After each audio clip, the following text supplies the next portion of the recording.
In our movie looking at power grade looks that ship with DaVinci Resolve, I suggested there's an easier way of previewing our looks while maintaining the color correction we've done and without having to constantly undo and redo to see a before and after of the look we're thinking of applying to a shot. The key to that is to come up to here in our node tree and select from the pull down Timeline.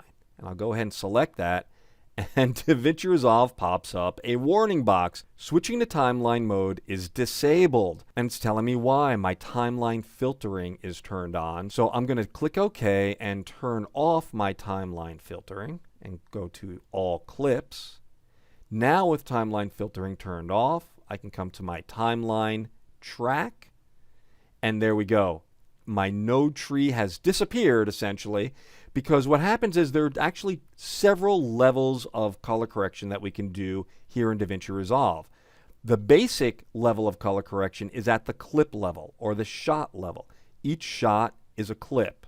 Each clip is independent of every other, so that clip number 15 or shot number 15, its node tree is independent of shot number 16. But when I switch to the timeline level, what's happening is after all of the processing in the clip node tree is finished, we flip over to the timeline node tree. The input here of the timeline track is the output of the clip level node tree. So I'm coming out of clip into timeline, Option S, add a node, and notice this node is now green bordered compared to this node, which is orange bordered. So you'll always have a visual cue when you're in timeline mode because it'll be green, and that'll tell you that you're on the timeline track, which is happening after the clip level processing. This means all I have to do is click on diffused, drag it, and now this entire tree is being added to this clip after the clip level processing. So I get to keep all my shot matching, I get to keep all my base grade work, and now preview the look on top of not only this clip, but every single clip in the timeline. This look has been applied to every single clip. If I Option D, I'm going to turn off every single node at the timeline level while keeping all of my clip level nodes.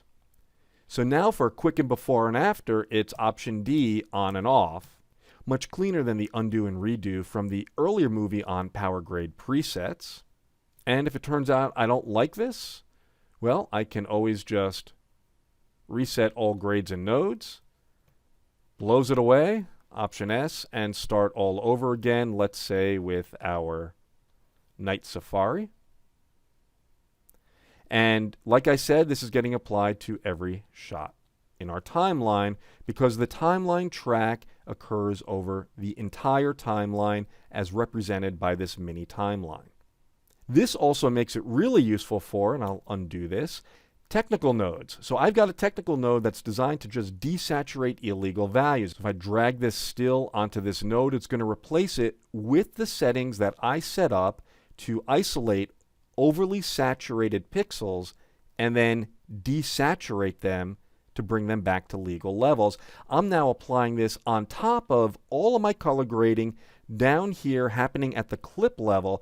And so I've got this top level track, this timeline track, that's kind of being the supervisor over the entire timeline and performing a really useful technical function for me as a way of keeping my images so-called broadcast legal. Let's delete that node and then Option S. One final cool thing is now at the track level, we can now preview multiple color corrections while working off of the base grade and the shot matching we've done at the clip level. I'll put this back in a timeline, and let's come into Creative Looks, and I'll select the first still in my Creative Looks page, and then I'll shift and select the last still, put us into split screen mode, make sure I'm in Gallery Grades, and there we go, Shift F, and now I can see the shots with the 6 different looks I've created and building on top of the base grade that I created at the clip level. Let me go ahead, press play using the spacebar. We see it in motion. We can see how the look reacts to the lighting, to the camera moves, as well as to the grade that we've created. Now, what happens if I switch back to my filtered timeline to see what a track level effect looks like when working with my hero shots? I'll click and drag it and append it here to the end of the tree. And there we go. There's our look, our washed highlights look. Now I'll come down to our filtered timeline. I'll select my blue flagged clips.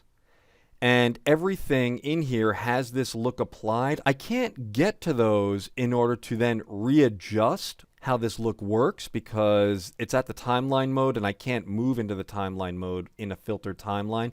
I'm wondering to myself, is there a better way? And the answer is yes, there is a better way. And we're going to take a look at that on the movie about working with grouped shots.